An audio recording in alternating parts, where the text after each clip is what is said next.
जो एसटीईटी और बीटीईटी के छात्र हैं, इन्हें क्यों परेशान किया जा रहा है। जब एनडीए की सरकार थी तो हमने 2,34,000 सरकारी नौकरियां खुद बैठ करके सभी दलों ने मिलकर निकाला था। 1,15,000 तो केवल शिक्षा की नौकरियां थी।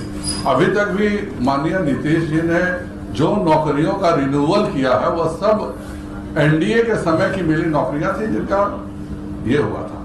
आज नीतीश जी स्वयं कहते हैं कि यह महागठबंधन की सरकार है, और अगर यह महागठबंधन की सरकार है तो मैं माननीय महागठबंधन के सभी दल, चाहे वह कांग्रेस हो, चाहे माले हो, चाहे जदयू हो, चाहे वह राजद हो या सीपीआई हो, सभी को मैं याद दिलाना चाहूंगा कि अपना घोषणा पत्र कृपया कर याद कीजिए। मैं आप सबके सामने महागठबंधन का घोषणा पत्र रखता हूं। पहला घोषणा पत्र है, पहली कैबिनेट में 10 लाख नौजवानों को रोजगार। तो आपने यह सभी महागठबंधन के सभी दलों ने मिलकर के यह तय किया था कि पहली कैबिनेट में आप 10 लाख लोगों को रोजगार देंगे। यह किसी एक दल का नहीं था, जब सभी दलों ने मिलकर तय किया था। तो आज आप कम से कम 15 कैबिनेट महागठबंधन का हो चुका है, क्यों नहीं दिया जा रहा है। दूसरा, आपने वादा किया था परीक्षा के लिए भरे जाने वाले आवेदन पत्र पर फीस माफ करेंगे। यह आप कब माफ करने जा रहे हैं फीस, यह भी बिहार की जनता जानना चाहती है। तीसरा, आपने कहा था कि परीक्षा केंद्रों तक जाने का किराया सरकार देगी। यह महागठबंधन के सभी दलों का संयुक्त घोषणा पत्र है। पलायन रोकने के लिए करेंगे काम। शिक्षकों के लिए समान काम समान वेतन का वादा।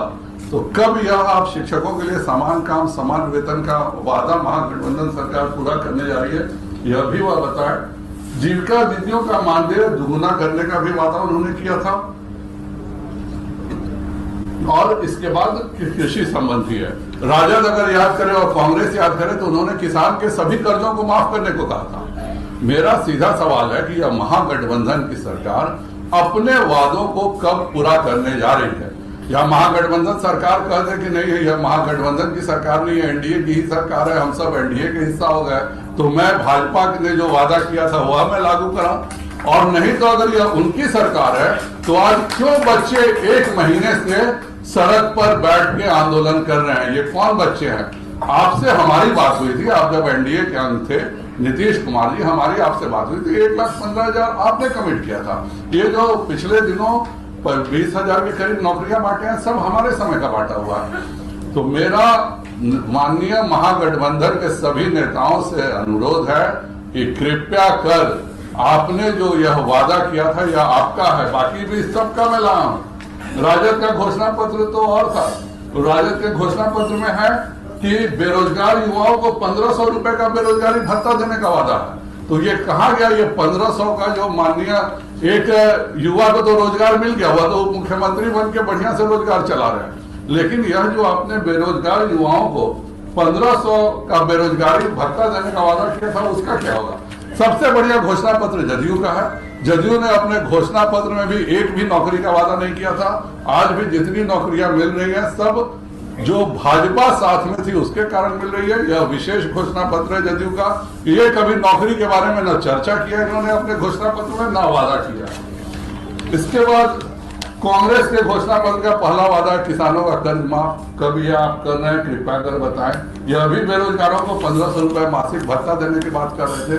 तो ये सब आगामी 18 महीने में 4,30,000 खाली पड़े पद देंगे। सीपीआईएमएल का भी था। सीपीआईएमएल मध्याह्न भोजन कर्मियों का पूर्णकालिक सरकारी कर्मचारी का रूप देना। और मैं शुरू से सीपीआईएमएल हमेशा रसोईया संघ को, आशा कार्यकर्ताओं को, सभी को कहते रहा है कि जब हम शासन के हिस्सा बनेंगे तब हम सभी आप सबको परमानेंट नौकरी देंगे और पेंशन भी देंगे। सभी रसोईया को ये पेंशन देने का